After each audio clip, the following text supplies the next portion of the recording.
Hello, welcome to Communicate to Educate, our self-advocate series. I am one of the hosts, Shannon Landry, Master's of Social Work student at the University of Maine, Orono. I am a Maine Len family graduate, and with me as always. Hi, I'm Ethan Landry. I'm the current self-advocate from Maine Len, UNE, and today I'm talking with Enoch Glidden. Hi Enoch, can you tell us a little about yourself and a little bit about what sports you're participating in? Well, first I'd like to thank you for having me today. This is an awesome opportunity to talk about adaptive sports and advocate for people. I'm a lifelong resident of Maine. Mostly I did a little bit in Vermont for college and a little bit in California, but most of my life I've been in Maine. I grew up in northern Maine in a little town called Patton, and what that meant is that I didn't have a lot of adaptive services available to me.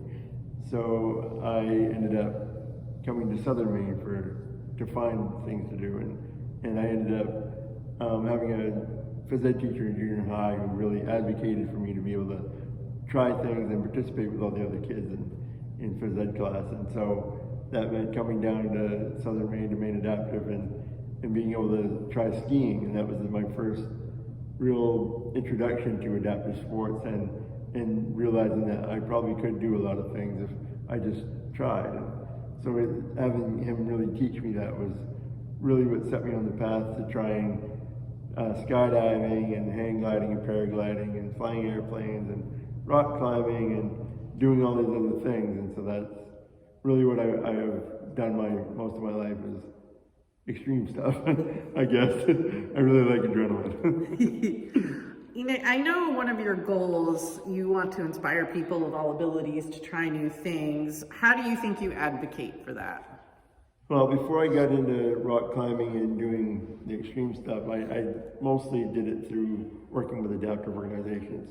But recently, in the past few years, I have my own website where I write a blog and I talk about all my adventures and talk about rock climbing and all the things that I do. But I also advocate through a website called Maine Trail Finder, where I go around the state and I assess various trails. Usually I'll pick an easy trail because it's probably close to accessible. Not always. You'd be surprised how different easy trails can be. But I go out and I assess those trails and I write about them on the website in a blog called Enoch's Adventures, where I tell people what I find on the trail for obstacles or what the parking lot's like, what the bathroom is like if there is one, and so that people have all this information and they can decide what's accessible for them before they leave the house, so that they don't get somewhere and then realize, I can't do this because it's totally inaccessible, because that can be very frustrating. So hopefully I give people good information to allow them to make good choices. What kind of self-advocating have you done to get your equipment to do your sports, to participate? So like I said, I came from northern Maine where there wasn't a lot of stuff available to me. So I ended up working through Maine Adaptive and in other organizations where I started to learn about the equipment, and I found information about grants and things that would allow me to pay for the expensive equipment. But mostly it's using the equipment that the organizations provide, because the equipment is very expensive and there's not a lot of grants out there for people who were born with a disability. If you're injured after you're born, there's a lot more grants available. Or if you're a veteran, or various other groups have a lot more access to grants. So I ended up not getting my own equipment until about 8 years ago. And I've been skiing for over 30 years. So I've gotten to use a lot of equipment through organizations over those last 30 years. And it's really been the key to me being able to get outside and do things, is having that opportunity to access equipment through organizations and learn about how to do things through them. If I wanted to try to get into adaptive sports, how would I go about trying? How could I get access to that equipment? You said a little bit already, but... So there's a organization called Move United, and they're sort of the parent company of all adaptive organizations in the country.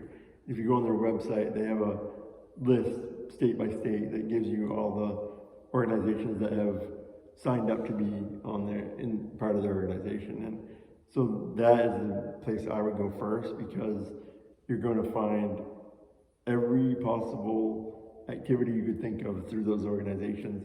They're going to have the equipment, the people, and all the resources that you need to be able to do these activities, because people is a big part of what we do. We need volunteers and we need people to help us. So that is a key place to go. To get started. Do you have any parting words for people who want to get out there or are just scared to get outside? The biggest thing for me has been finding my people and having people in my corner that really support me and are willing to go that extra mile to help me. And sometimes to push me to try things, because it can be scary. It can be scary to try new things or try something that is dangerous or might be dangerous, because you don't know. And so if you have these organizations and you have people to reach out to and ask questions and get information from, it can go a long way to easing those worries and opening that door for enjoying something that you've never tried before. Yeah, and I think finding, as a caregiver, as a parent, finding those communities, it also helps with support, kind of like what you said, to meet other people and meet other families. Yeah, having that social group, that support group can go a long way, or making things really accessible to you, because now you have people to draw from, you have people to ask questions, people to help out, and it really can open up your world. It really does. Takes a village. It totally does. We want to thank Enoch for coming out to meet us today and speaking with us. We hope you enjoy our content. Give us a like or a comment on another topic you would like us to do next. Coming up, Horizon ski program is at both Sugarloaf and Herman Mountain for March and April. Go ahead and sign on up. There's also rock climbing signups, and the Special Olympics Winter Games are coming next week, and we are Horizon. We're the Horizon ski team. We will be competing on the mountain. On the mountain. Come out and show us your support. Our Dungeons and Dragons Club is meeting on March 5th. Come on over, check us out. We're also planning to do a weekend-long Dungeons and Dragons event in May. We can keep you posted. As always, thanks for your support. We want to thank our friends here at Adaptive Outdoor Education Center who let us use this beautiful space today, and they're kind of our executive producer. And other than that, we will see you next month. Thank you.